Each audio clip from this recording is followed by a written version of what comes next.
Welcome to literary studies the tiger king by कल्कि। इस कहानी के हीरो प्रतिबंधपुरम के महाराजा हैं, जिनको पॉपुलरली टाइगर किंग के नाम से भी जाना जाता है। उन्होंने 100 टाइगरों को मारने की कसम खा रखी थी।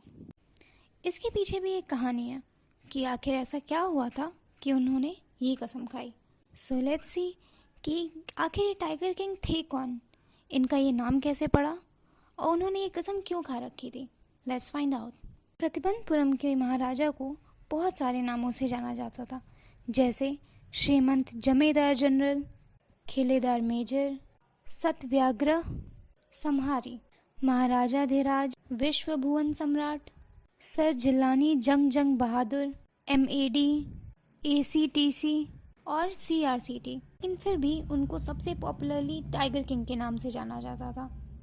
मैं आपको ये बताने आया हूँ कि आखिर उनका नाम टाइगर किंग क्यों पड़ा है। शुरुआत में ही टाइगर किंग के बारे में एक बात बताना बहुत ज़रूरी है। हर इंसान जो उसके बारे में पढ़ता है, उसमें ऐसे हिम्मती आदमी से मिलने का मन होना नॉर्मल बात है, लेकिन इस इच्छा का पूरा होना पॉसिबल नहीं है। जैसा कि भरत ने राम को दशरथ के बारे में बताया था, टाइगर किंग भी अपने अंतिम निवास स्थान पर पहुंच चुका है। दूसरे शब्दों में, टाइगर किंग अब मर चुका है। उनकी मौत का किस्सा भी काफ़ी अद्भुत है और इसीलिए सिर्फ कहानी के अंत में ही बताया जा सकता है। उनके जन्म की सबसे अद्भुत बात थी कि अभी वो पैदा ही हुए थे तो एक ऋषि ने एक भविष्यवाणी की थी कि एक दिन इस बच्चे को मरना पड़ेगा, एक दिन टाइगर किंग को मरना पड़ेगा। बच्चा बड़ा होकर योद्धाओं का योद्धा, विजेताओं का विजेता, वीरों का वीर बनेगा। फिर वो अचानक बोलते बोलते ही रुक गए। उन्हें आगे बताने के लिए मजबूर किया गया, तो उन्होंने यह बताया कि ये रहस्य किसी को नहीं बताना चाहिए, लेकिन मुझे बताने के लिए मजबूर किया जा रहा है। जो बच्चा इस ग्रह में पैदा होता है, उसे एक दिन अपनी मौत का सामना ज़रूर करना पड़ता है। और उसी समय एक चमत्कार हुआ। केवल 10 दिन का बच्चा जिलानी जंग जंग बहादुर के होठों से एक शब्द निकला, हे महान ऋषि मुनियों। वहाँ मौजूद सभी लोग चौंक गए। सभी एक दूसरे को पागलों की तरह देखने लगे और अपनी आंखें झपकने लगे। हे बुद्धिमान ऋषि मुनियों, मैं ही बोला था। इस बार शक का कोई कारण नहीं था। उसी बच्चे ने जो केवल 10 दिन पहले पैदा हुआ था, ये शब्द इतने साफ तरीके से बोले थे। मुख्य ऋषि ने अपना चश्मा उतार दिया और बड़ी ध्यान से शिशु को देखने लगा। सभी जो पैदा हुए हैं एक दिन अवश्य मरेंगे। ये जानने के लिए किसी भविष्यवाणी की कोई ज़रूरत नहीं है। हाँ, इस बात का ज़रूर कोई मतलब हो सकता है अगर आप हमें ये बता सकें कि मौत किस तरीके से आएगी। नन्हे राजकुमार ने अपनी तीखी आवाज़ में ये शब्द कहे। मुख्य ऋषि ने आश्चर्य से अपनी उंगली नाक पर रख ली। मुश्किल से 10 दिन का बच्चा बोलने के लिए अपने होठ खोलता है, और केवल इतना ही नहीं, वो समझदारी के सवाल भी पूछता है। ये काफ़ी आश्चर्यजनक है। मुख्य ऋषि ने अपनी उंगली नाक पे से हटाई और अपनी नज़रें राजकुमार पर टिका दी। राजकुमार बैल के मुहूर्त में पैदा हुआ था और बैल और बाघ दोनों शत्रु हैं, इसलिए मृत्यु बाघ से आएगी, यानी टाइगर से आएगी, उसने समझाया। अब आप सोच रहे होंगे कि युवराज जंग जंग बहादुर ने जब बाघ का नाम सुना होगा तो वो डर से कांप उठा होगा, लेकिन असल में ऐसा कुछ भी नहीं हुआ। जैसे ही उसने बाघ का नाम सुना, युवराज गुस्साया और उसने दिल दहलाने वाले शब्द बोले, बाघ सावधान रहें। युवराज जंग जंग बहादुर दिन प्रतिदिन लंबे और मजबूत, बहुत ही ताकतवर होते जा रहे थे। उनके जन्म के बाद से और कोई भी चमत्कार नहीं हुआ या और कोई भी दुर्घटना नहीं हुई। बाकी नन्हे राजकुमारों की तरह ये युवराज भी अंग्रेज़ी गाय का दूध पीता था।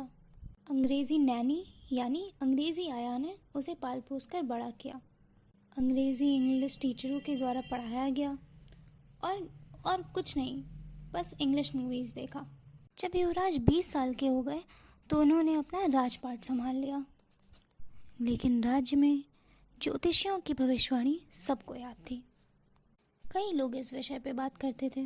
धीरे धीरे ये बात महाराज के कानों में पहुंची। प्रतिबंधपुरम राज्य में बहुत सारे जंगल थे उनमें बहुत सारे बाघ रहते थे। युवराज को पुरानी कहावत बहुत अच्छे से याद थी कि सेल्फ डिफेंस यानी आत्मरक्षा के लिए तो आप गाय को भी मार सकते हैं, तो बाघ को मारने में तो किसी को भी कोई ऑब्जेक्शन नहीं होगा।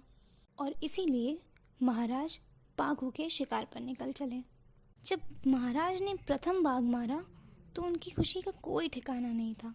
उन्होंने राज ज्योतिषों को अपने दरबार में बुलाया और उस मरे हुए बाघ को दिखाया और उसने पूछा, अब आप क्या कहते हो? राज ज्योतिषी ने बोला, आप बिल्कुल इसी तरह से 99 टाइगर और मार सकते हो। लेकिन इतना कहते ही राज ज्योतिषी की आवाज़ थोड़ी ढीली पड़ गई। लेकिन क्या? महाराज ने पूछा। लेकिन आपको 100वें बाघ से सावधान रहना पड़ेगा। लेकिन अगर 100वां बाघ भी मारा गया तो क्या होगा?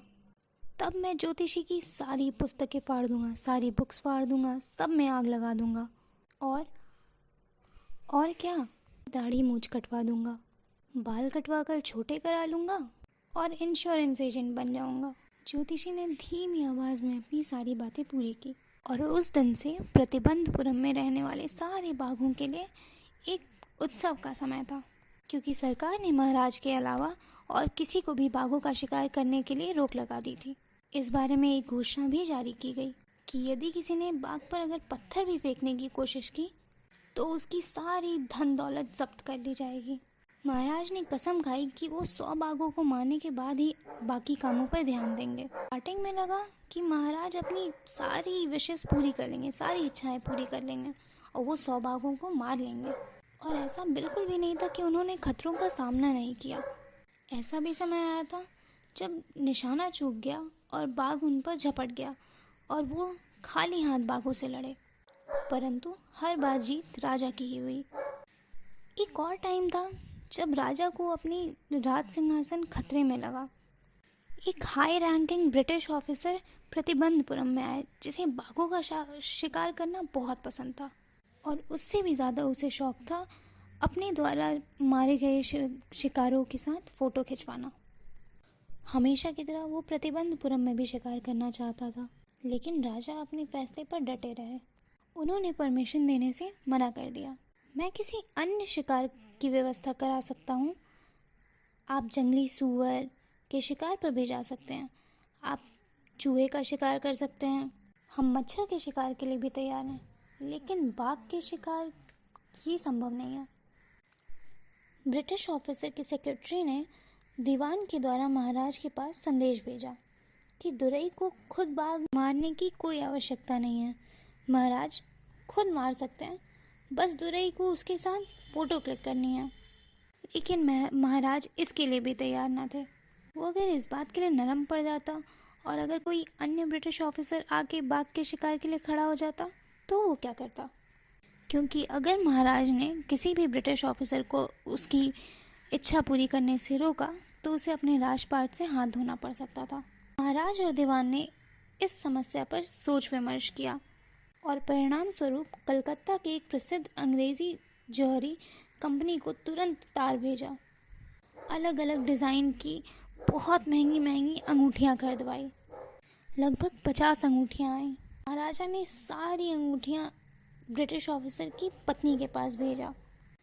राजा और दीवान को उम्मीद थी कि ब्रिटिश ऑफिसर की वाइफ 1-2 अंगूठियाँ पसंद करके बाकी सारी लौटा देंगे, लेकिन वापस आया, आपके गिफ्ट्स के लिए थैंक यू। 2 दिन में अंग्रेज़ी ज्वेलर्स का 3 लाख का बिल वापस आ गया। महाराज खुश थे। हालांकि उन्हें 3 लाख का नुकसान हुआ, लेकिन वो खुश थे कि वो अपने राज्य को बचा सके। महाराज आगे बड़ी ही सफलता से बाघों का शिकार करते रहे। 10 साल में उन्होंने 70 बाघ मार लिए थे।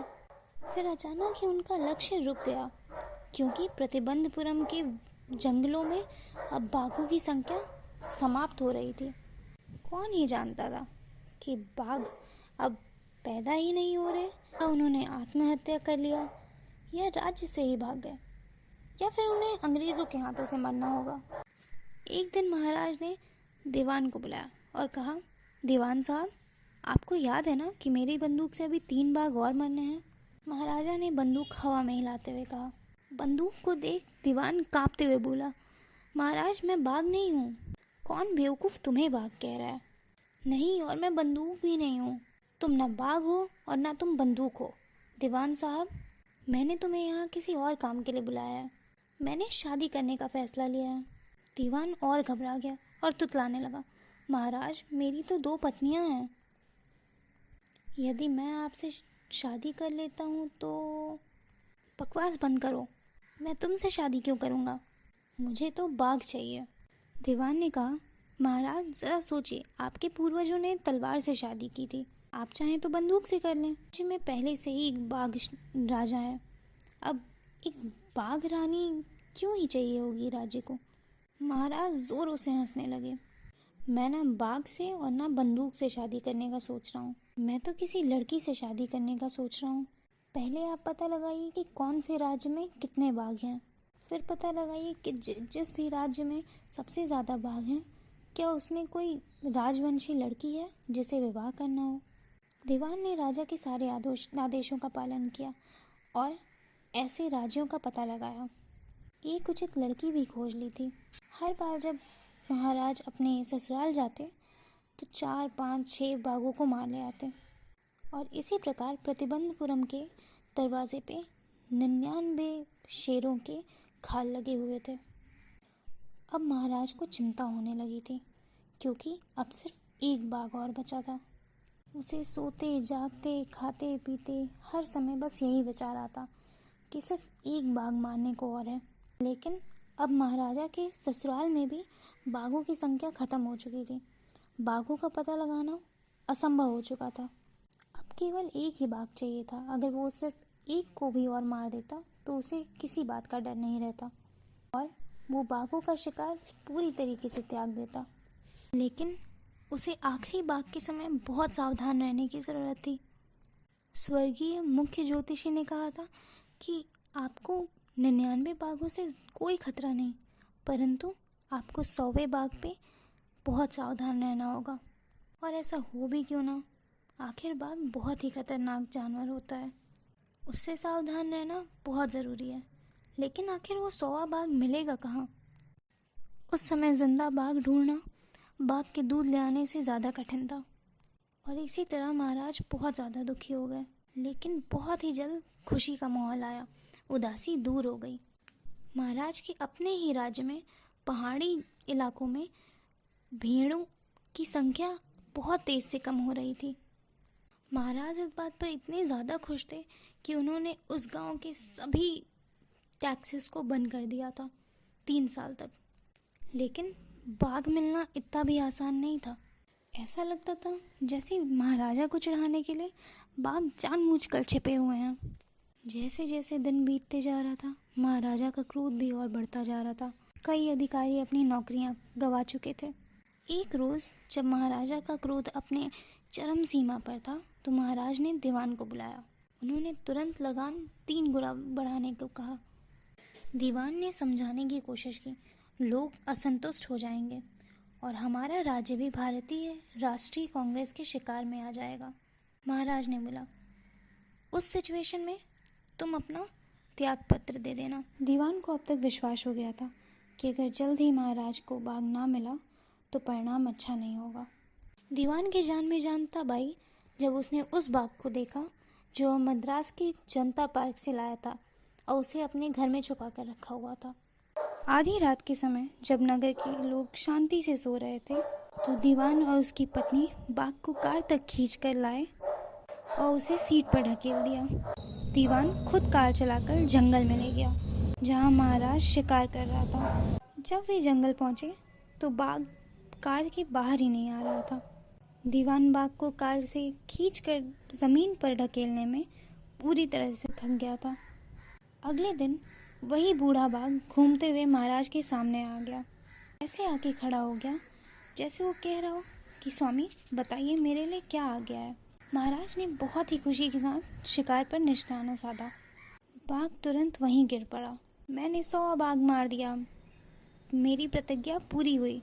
महाराज बहुत खुश थे। बाघ को बहुत ही धूमधाम से राजधानी लाने का आदेश देकर महाराज वहाँ से चले। जब महाराज वहाँ से चले गए तो शिकारियों ने बड़े ही ध्यान से बाघ के पास जाकर उसे देखने की कोशिश की।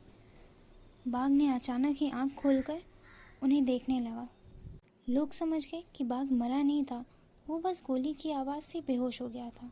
शिकारी सोचने लगे कि क्या करें। उन्होंने फैसला किया कि महाराजा को पता नहीं लगना चाहिए कि उसका शिकार चूक गया था। यदि महाराज को पता चल गया तो उनकी नौकरियां भी जा सकती थी। एक शिकारी ने कुछ दूरी से बाघ पर निशाना साधा और गोली चला दी। इस बार निशाना बाघ पर ही लगा। फिर राजा की आज्ञा अनुसार बाघ को नगर में लाया गया और उसे महल में ही दफना दिया गया। उस पर एक मकबरा भी बनवाया गया।